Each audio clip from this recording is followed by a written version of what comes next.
안녕하세요. 라나예요. 라나돌스에서도 이제 대바늘 인형을 본격적으로 만들어 볼 거예요. 그 전에 대바늘 인형에는 어떤 재료가 필요한지, 어떤 도구들을 어떻게 준비해야 될지 같이 한번 얘기해 볼게요. 일단 대바늘. 대바늘은 종류가 여러 가지가 있는데요. 이렇게 줄에 매달려 있는 줄바늘도 있고요.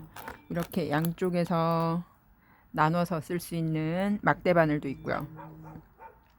여러 가지 종류들 중에서 자기한테 편한 거 사용하시면 되는데, 어, 인형을 뜰 때는 조금 빡빡하게 뜨느라 이렇게 당겨서 뜨기 때문에 나무 바늘보다는 이런 쇠 바늘이 더 좋은 것 같아요. 나무 바늘 같은 경우에는 부러지거나 휘거나 하더라고요. 그래서 쇠 바늘로 준비하시는 게 더 좋고요. 끝이 가급적이면 조금 뾰족한 게 좋아요. 그래서 그런 바늘을 준비하시고요.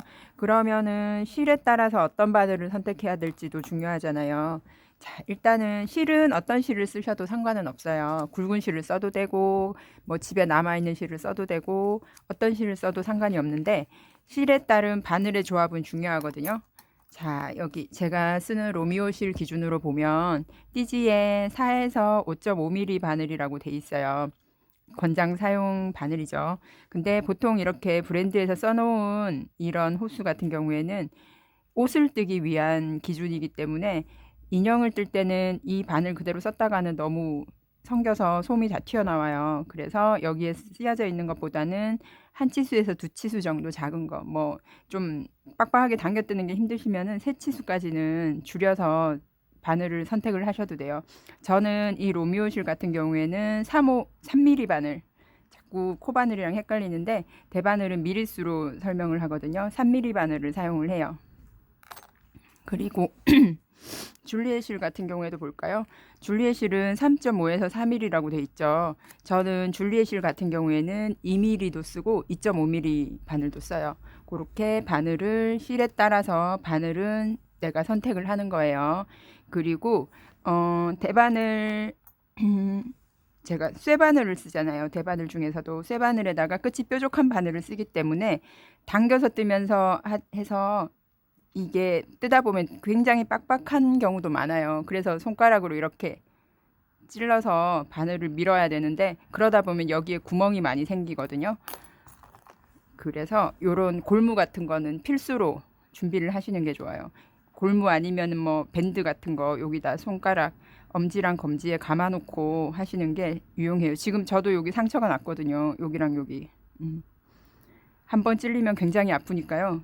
얘는 정말 필수로 준비를 하셔야 돼요. 그 다음에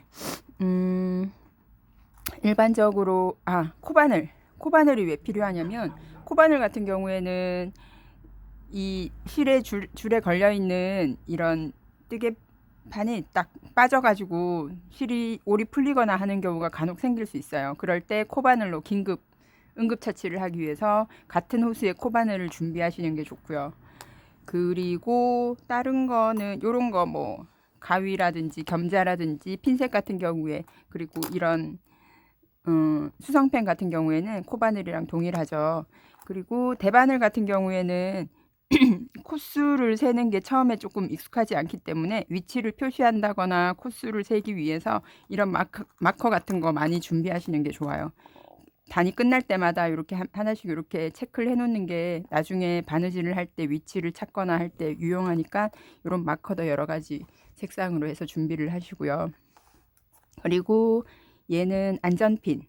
안전핀은 중간에 코를 쉰다거나 할 때 잠시 코를 이렇게 묶어두는 역할을 해요. 이런 안전핀 같은 거 없으면 그냥 실에다가 이렇게 꿰가지고 놔도 되거든요. 근데 있으면은 조금 더 유용하겠죠?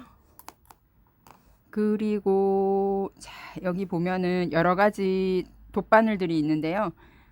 제가 쓰는 이런 곡선형 돗바늘, 얘가 대바늘 바느질 할 때는 이런 곡선형 돗바늘이 조금 더 유용하게 사용이 되니까 이런 것도 준비해 주시면 좋고요. 각종 시침핀들, 시침핀은 이렇게 위치를 잡아서 고정해 놓을 때 나무로 된 시침핀 같은 경우에는 잘 움직이지 않기 때문에 이런 거 있으면은 유용하게 사용할 수가 있어요. 그리고 솜은 어떤 솜이든지 다 사용 가능하고요. 저는 그냥 쓰기 편한 거 코바늘 할 때랑 마찬가지로 방울솜을 사용할 거예요. 구름솜이나 딱솜 같은 경우에는 좀 능숙한 분들은 잘 뜯어서 넣으시면은 뭉치지 않는데, 저 같은 경우는 저는 좀 그게 잘 뭉치더라고요. 그래서 저는 그냥 방울솜 가지고 대바늘 할 때도 써요. 자, 이렇게 해서 준비물들을 준비하시고요. 그 다음 시간에 제가 대바늘 기초부터 차근차근 설명을 드릴게요.